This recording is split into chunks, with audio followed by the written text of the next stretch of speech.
The plains stretched endlessly under a sky bruised with the fading light of evening.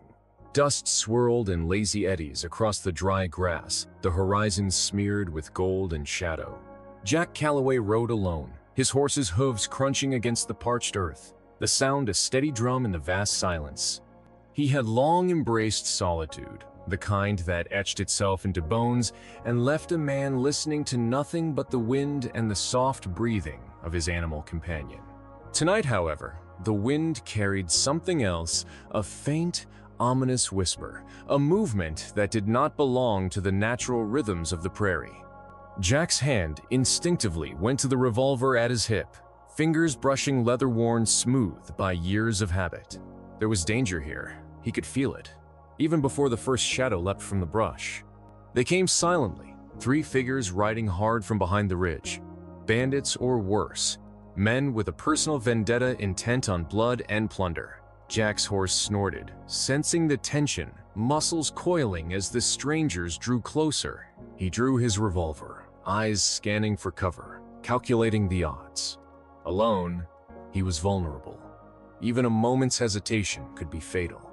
Then, a figure moved like the wind itself, stepping from the shadows with a precision that seemed almost supernatural. She was young, her dark hair caught in the last rays of sunlight, eyes sharp and unwavering. The native girl's presence was commanding, silent, yet powerful. She drew a bow in one fluid motion, arrow nocked and ready, and aimed with deadly accuracy at the lead rider. The shot rang out, slicing the tension like a blade. The first bandit fell from his horse, the arrow striking true. The remaining 2 faltered, confusion and fear flickering across their faces. Jack's eyes widened, heart hammering not just from survival but from awe. "Get behind me," she commanded, her voice low but fierce. "They won't wait for courtesy." Without hesitation, Jack steered his horse beside hers, instinctively trusting the stranger who had just saved his life. The ambushers regrouped, anger and desperation painting their movements. But the girl was everywhere at once, arrows flying, movements precise, unyielding. Jack fired when necessary, but it was clear who held control of the battlefield. When the last of the pursuers fled, bodies scattered, Jack dismounted, knees shaking with adrenaline. He approached her, hand extended, though words caught in his throat. I owe you my life," he managed, voice hoarse. The girl studied him for a long moment, eyes calculating, yet not unkind. "You're not as helpless as you think," she said softly. "But alone, you wouldn't have stood a chance." Jack nodded, swallowing hard. "Name's Jack. Jack Calloway. I run cattle here ran. Until tonight, maybe." "I am Ayanna," she replied, voice carrying the quiet strength of someone who had seen the harshness of life and mastered it. "You're lucky I was near. Luck, though, is only part of survival." Jack felt the weight of truth in her words. Out here, in this harsh, merciless land, skill, courage, and alliances decided fate as much as luck ever could. And tonight, he had been given a chance, a second life. A fire flickered in the distance as they rode together back toward the makeshift corral where Jack kept his remaining herd. His eyes swept the darkening landscape, noting the rustle of the grass, the silhouettes of hills, the remnants of the ambush. He knew the bandits would not forget, would not forgive.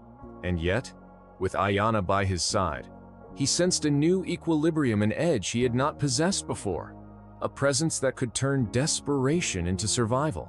She moved with quiet grace, checking his horses, assessing the perimeter, and teaching him without words how to read the land, the shadows, the signs of danger. Jack followed, absorbing everything with a mixture of gratitude and awe. She was not just a savior, she was a guide, a protector, a force woven into the very rhythm of the prairie.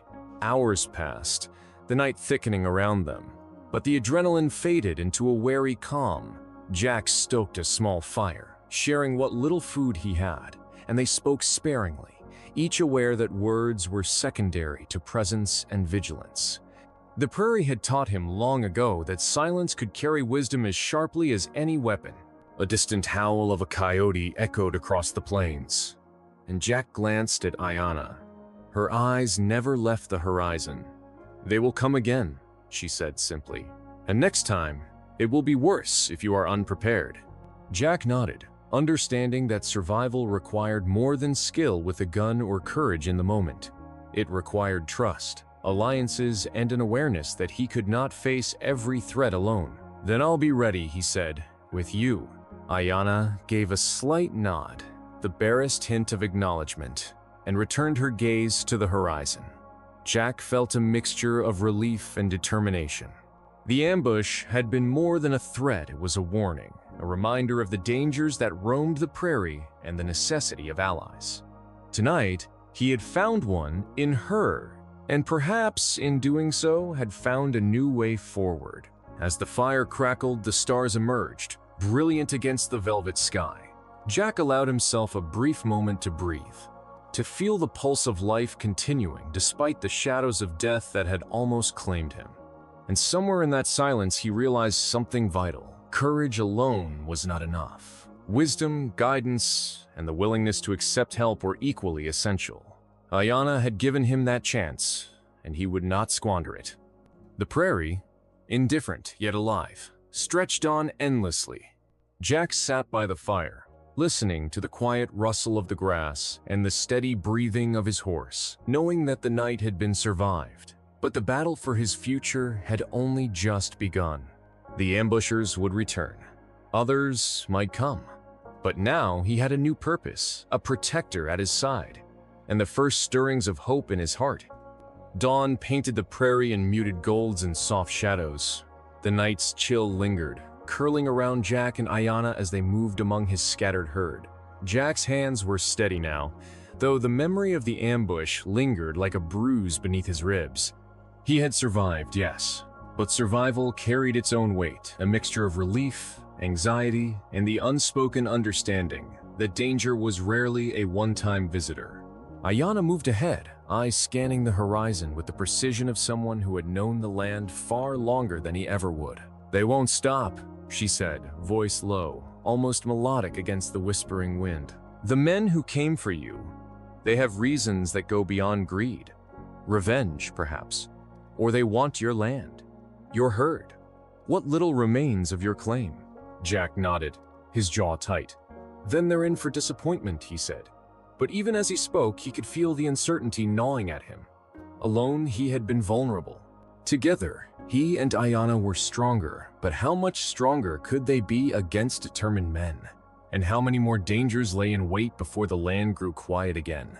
They moved silently through the tall grass, circling the edges of the herd, checking for signs of tampering or injury. Ayanna's hands were quick, methodical, skilled, and Jack found himself marveling at her knowledge. She knew the subtle signs of stress in a horse, the faint tracks of trespassers, and the whispers of the wind that carried messages unnoticed by those who trusted only what they could see. "You're more than just a warrior," Jack said quietly. "You understand this land in a way I never could." Ayanna glanced at him, her eyes reflecting both the morning sun and a hint of something unreadable. "Survival teaches lessons," she said, "and the prairie has many teachers. Tonight, I was a savior. Tomorrow, you must be ready to stand on your own, or at least be a partner in the fight." Jack absorbed her words, realizing that the ambush had been more than a test, it was an introduction to a reality he had avoided for too long. There were enemies here, yes, but there were also allies, and the line between life and death was drawn sharply across every ridge, every shadow, every gust of wind. As they worked, Jack began to piece together what had brought the men to him. The ambushers had not come at random. There were signs in the soil, the broken grass, the discarded hoofprints, and even the direction of the men's approach. Greed had driven them, yes, but there was also calculation, planning, a network of informants and local knowledge. The realization chilled him. He had been marked for more than robbery. Ayanna noticed the change in his demeanor. "You think too much about them," she said softly, though not unkindly. "Focus on what you can control. Your herd, your land, your life." "I can't ignore them," Jack replied. "They'll come again. I know it." "You're right," she said, nodding. They will, and we will be ready. But you must trust more than your gun, Jack. You must trust strategy, timing, and the people willing to fight beside you." Her words carried weight, and Jack felt the stirrings of understanding. Alone, he had been vulnerable. Together, they were formidable. But he also realized that survival required more than immediate courage. It required alliances, foresight, and a willingness to accept help even when pride whispered otherwise. By mid-morning, Jack noticed a shift in the wind, subtle but undeniable. Tracks appeared where none had been before, fresh hoofprints and footprints, carefully laid, suggesting observation and planning. Ayanna's eyes narrowed. "They've been watching," she said. "They're learning, adapting. We can't underestimate them. Not now. Not ever." Jack felt a cold knot of apprehension tighten in his stomach. He had survived an ambush, yes, but the land held many dangers, and those who hunted with persistence often prevailed. "Then we need a plan," he said. "And allies." Ayanna's expression softened. "Allies are coming," she said quietly. "Not just me. My people know what has happened tonight. They will honor the courage you showed and the life you've protected. They will arrive when the time is right to tip the scales." Jack's gaze followed hers toward the distant hills, where shadows moved like silent watchers. Hope stirred, fragile but real. The night had been survived, but the day would bring new tests, and the next confrontation would demand more than skill with a gun. It would demand trust, loyalty, and courage forged in the heat of fear. As the sun climbed higher, they worked together to strengthen the corral, reinforce the herd's pens, and prepare for what might come. Each action was deliberate, calculated, a quiet preparation for the storm that loomed unseen. Jack felt a connection forming, not just to Ayanna, but to a larger world of people bound by honor, courage, and the unspoken promise of protection. Hours later, as shadows lengthened and the heat of day waned, Jack finally allowed himself a moment of reflection. "I never imagined," he said quietly, "that I'd be saved by someone like you. That my life could change so quickly." Ayanna's gaze met his, steady and unwavering. "Your life changed the moment you survived," she said. "You took the leap of chance, and it brought you here. Courage and survival are contagious, Jack. You will see it soon." And in the distance, faint but growing, came the sound of hooves, hundreds of them, riding with purpose, discipline, and intent. Jack's pulse quickened as the realization struck. Ayanna's people had come. They had honored the courage of the cowboy who had survived, and soon the balance would tip irrevocably in his favor. The ambushers would return, yes, but they would not face him alone. 400 eyes, skilled and loyal, would watch, protect, and enforce the justice his survival had earned. Jack felt something he hadn't felt in years: hope. Not just for survival, but for life reclaimed, for courage rewarded, for loyalty proven. As the first dust clouds appeared on the horizon, signaling the approach of the warriors, Jack turned to Ayanna. "They're here," he said. Ayanna nodded, her face serene but determined. "Then let them see the power of what happens when courage meets honor." The horizon blazed with movement as hundreds of riders appeared, dust clouds curling in the early morning sun. Jack felt his chest tighten, not with fear this time, but with anticipation. The distant rhythm of hooves grew louder, a steady, almost hypnotic drumbeat that signaled the arrival of those who would tip the balance.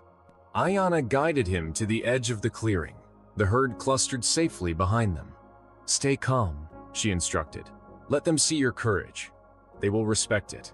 And the men who hunted you will see they face more than one life determined to survive." The riders came into view, men of her tribe, disciplined, alert, and formidable. Faces were determined, eyes sharp, hands steady on reins and weapons alike. They were guardians of the land, protectors of life, and now, allies of a lone cowboy who had shown the courage to survive against impossible odds. The ambushers, lurking near the ridge, faltered at the sight. They had counted on fear, vulnerability, and the isolation of the prairie to ensure their success. Instead, they faced a wall of unwavering loyalty and disciplined might, and the shift in momentum was instantaneous. Jack felt a surge of gratitude and awe. He had survived the night's ambush by chance, then by the skill of Ayanna, but this was something beyond chance. This was honor in action, courage in numbers, and the strength of a community bound together by trust and respect. The ambushers attempted a charge, but it was already too late. The tribe's riders spread, cutting off avenues of escape, corralling the aggressors with a precision that left Jack breathless. Spears, bows, and well-trained horses moved in perfect unison, a living embodiment of strategy and loyalty. Panic flickered across the faces of the men who had thought themselves hunters, now realizing they were the prey. Jack dismounted, heart pounding but steady. Ayanna remained at his side, her presence a calm anchor amid the storm. "You've done well," she said softly. "You survived. That alone deserves respect. Now you will see the consequences of courage rewarded." The ambushers, seeing no path forward, surrendered one by one, their arrogance stripped away by the overwhelming force and coordination before them. Jack watched, knowing he would never face them alone again, that the strength of those who honored loyalty and bravery had become his shield. When the dust finally settled, the leader of the tribe, a tall man with streaks of silver in his hair and eyes that carried both wisdom and fire, approached. He dismounted slowly, surveying Jack with careful assessment. "You protected life when you could have run," he said. "That act alone speaks of character. You have earned not just survival but respect." Jack swallowed, emotion knotting in his throat. I only survived because she saved me," he said, gesturing to Ayanna. She shook her head slightly. "No," she corrected. "You survived because you chose to face the danger, to act, to protect what could be protected. I guided you, yes, but courage requires choice, and you chose rightly." The tribe's leader nodded, then turned his gaze toward the distant herd.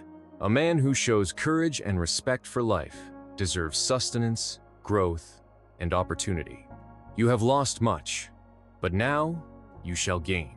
One by one, men rode forward, leading a new herd across the prairie.